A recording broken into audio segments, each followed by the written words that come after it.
সকলকে রাসযাত্রার শুভেচ্ছা জানাচ্ছি। তো আজকে আমি গিয়েছিলাম শান্তিপুর রাসযাত্রা দেখতে। তো আশা করি সকলে ভালো আছো, সুস্থ আছো। তো প্রথম প্যান্ডেল এটাই, শান্তিপুরে ঢুকেই খুব সুন্দর একটা বিশাল প্যান্ডেল করেছে। এখানে ভগবান শ্রীকৃষ্ণের পুজো হচ্ছে। তো চলো এক এক করে প্রত্যেকটা প্যান্ডেলই আমি শান্তিপুরে তোমাদের দেখাবো, যতদূর গেছি আর কি। তো সঙ্গে থাকো, সব প্যান্ডেলগুলো দেখাচ্ছি।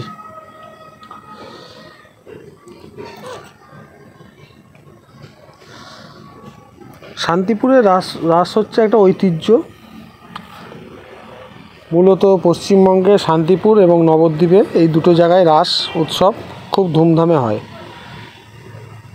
যেমন কৃষ্ণনগর, চন্দননগর জগদ্ধাত্রী পুজোর জন্য বিখ্যাত, তেমন শান্তিপুরের রাসও কিন্তু বিশাল বিখ্যাত। একখানা মূর্তি স্ট্যাচু করেছে, এত সুন্দর ঠাকুমা, মনে হচ্ছে যেন সত্যি করেই বসে আছে।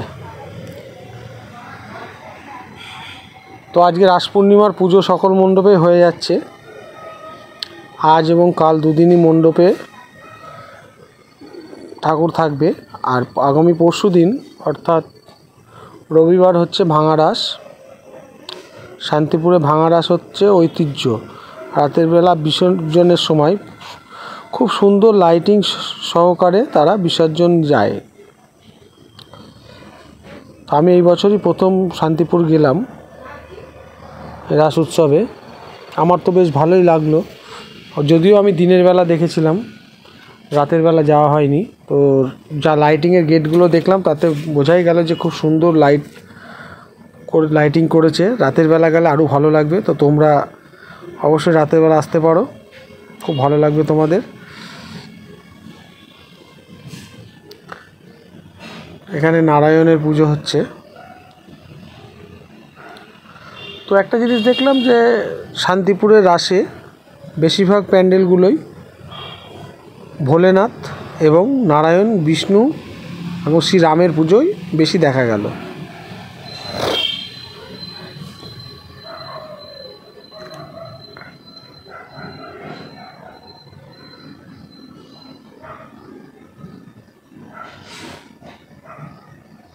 এই প্যান্ডেলে সুন্দর বেশ টেরাকোটার কাজ করেছে, খুব বিশাল বড় একটা প্যান্ডেল এটা।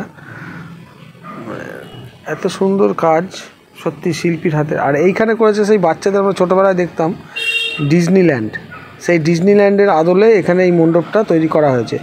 যদিও ভিতরের কাজ সম্পূর্ণ হয়নি, তো ওই জন্য ভিতরে যাইনি, তোমাদের বাইরের অংশটাই দেখাচ্ছি।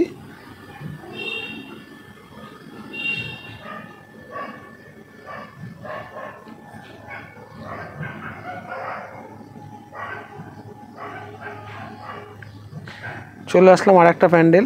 এখানে প্যান্ডেলটা বাঁশের চটা রং করেছে, খুব সুন্দর একটা প্যান্ডেল এখানে হয়েছে। এখানেও পুজো চলছিল, যেই সময় আমি যাই সেই সময় তখনই দেখি পুজো চলছে। তো পূর্ণিমা লেগে যাওয়াতে পুজোটা সকাল সকালই শুরু হয়ে গেছিল। মহান নেতা আমাদের নেতাজির এক স্ট্যাচু এক পাশে, ওই পাশে ছিল রবীন্দ্রনাথ ঠাকুর। শ্রী রামচন্দ্রের পুজো এখানে হচ্ছে।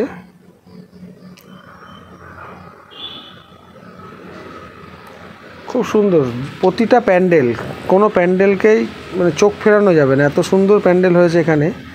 আপনি যেটাতেই যাবেন সেটাই খুব সুন্দর। এই যে একটা ভিতরে বিরাট বড় একটা এলাকা নিয়ে ডাকঘর মোড়ে এই প্যান্ডেলটা অবস্থিত হয়েছে। এত সুন্দর কাজ করেছে এখানে, পরিবেশ বান্ধব প্যান্ডেল হয়েছে।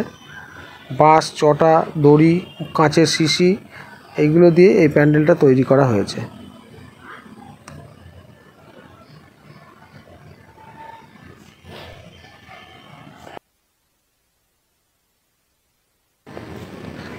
ঘুরতে ঘুরতে চলে আসলাম কাশ্যপ পাড়া। এখানে পুরো সাদা একটা পায়রা শান্তির বাণী নিয়ে হাজির।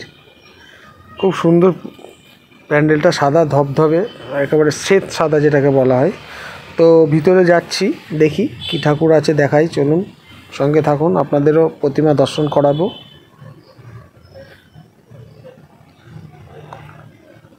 এখানে ভোগের রান্নাবান্না চলছিল যখন ঢুকছিলাম। আচ্ছা, এখানেও পুজো শুরু হয়ে গেছে, পুজো চলছে দেখুন। আচ্ছা, এখানে দেবী জগদ্ধাত্রী মাতা এখানে পুজো হচ্ছে।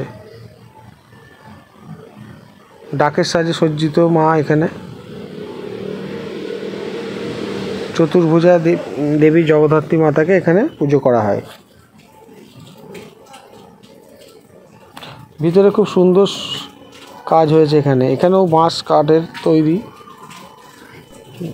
প্রতিটা প্যান্ডেল অমায়িক।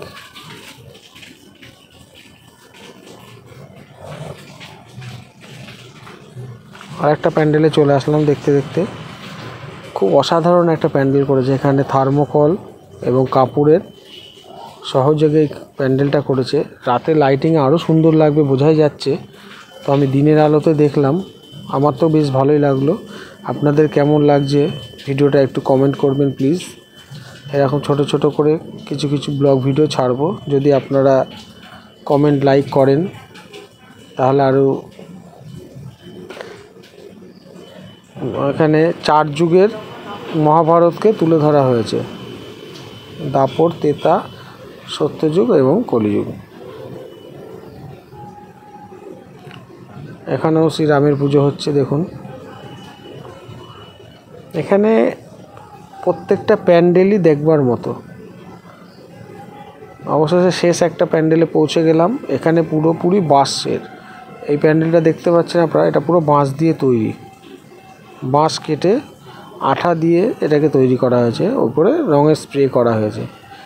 এখানে মা কালীকে শক্তিরূপে পুজো করা হচ্ছে। আপনাদের ভিডিওটা কেমন লাগলো একটু প্লিজ কমেন্ট করে জানাবেন, এবং আমার চ্যানেলটা ভালো লাগলে সাবস্ক্রাইব করবেন। এরকম ছোট ছোট মন্দিরের ভিডিও আমি দিয়ে থাকি, আপনারা প্লিজ দেখবেন, একটু সাপোর্ট করলে এগিয়ে যেতে পারি।